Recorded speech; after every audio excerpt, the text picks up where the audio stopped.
that you dislike the most that you would look forward to playing in this first round? I don't really dislike nobody. I just bring a competitive edge. But I wouldn't mind playing LeBron. Tell me in a 7-game series. you did not just say that. The legacy's there. First time back in the playoffs, knock them out right away in the first round. They'll test us good, They got good pieces, good players, and that'll be a good first-round matchup for us. The Lakers are making that run. They get it to 14. You and LeBron have that exchange. There are people out there that say maybe you shouldn't do that with one of the better players in the game. What were you thinking? I don't care. He's old. What you talking about? What you talking about? What you talking about? I was waiting for that. I was expecting him to do that game 4, game 5. He wanted to say something when I got my 4th foul. He should have been saying that earlier on. But I poke bears. I don't expect no one until they come and give me 40. I pride myself on, what I do is defense and taking on any challenge that's on the. Yo, what's good, basketball heads? It's your boy Crush. Let's talk about JJ Redick slamming the media for extensively scapegoating Dillon Brooks. And to a certain extent, yes, they are scapegoating him. We see what's going on with him. Also, the Grizzlies organization, trying to pin this whole season on him and blame it on him why they lost. Yes, he was talking his trash and he didn't back it up, but the entire team talks a lot of it's not just him. But this is what JJ Redick had to say. I'd be willing to bet that language didn't come from the Grizzlies. This is the problem. It's an agenda-driven media. I have a problem with it. The reality is that Dillon Brooks hurt them offensively. If you want to go in a different direction, that's fine. That is fine. Do the antics. Did that hurt them? I don't know. I don't know if that hurt them. There are other problems in the roster construction. Guys being out, there are other issues besides Dillon Brooks and him poking a bear. And I agree. Yes, he poked a bear. He talked a lot of trash. He didn't back any of it up. He was garbage in the playoff. I'm not going to just blame him for the entire situation. But you can't blame the season or the Grizzlies' failure on him. No. Steven Adams was out. No Steven Adams. What happened? Anthony Davis is going to run amok. If you don't have Steven Adams inside, who's a big body, physical, AD is going to live in the paint. So is LeBron. And that's what happened.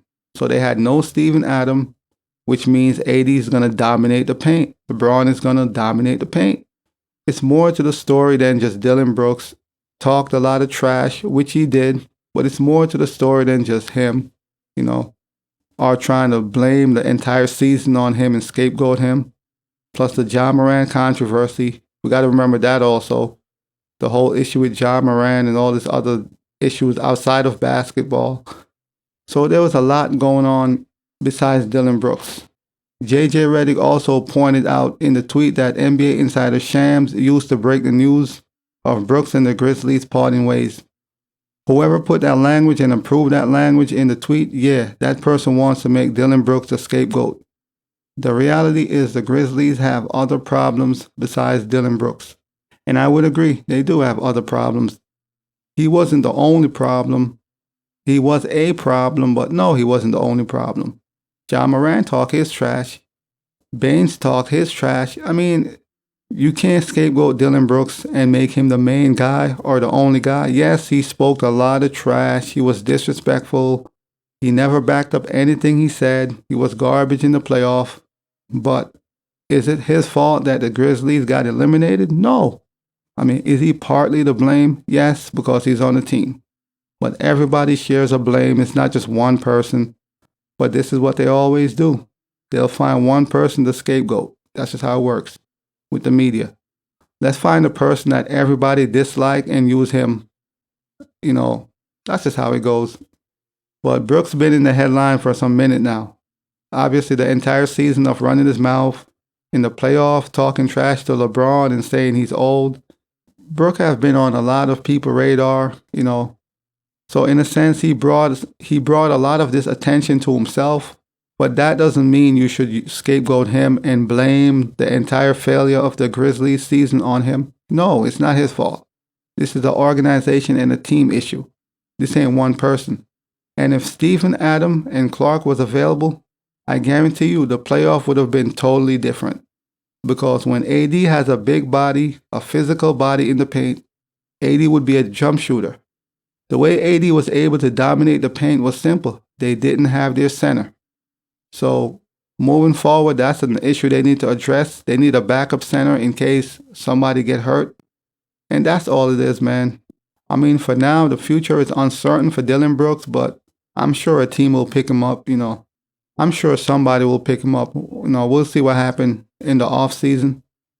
But as always, I'll holla. As always, we just talking basketball. Hit the subscribe button, like, comment, share, holla at your boy. It's all about the game and how you play it. It's all about the game. I'ma say it. It's all about the game.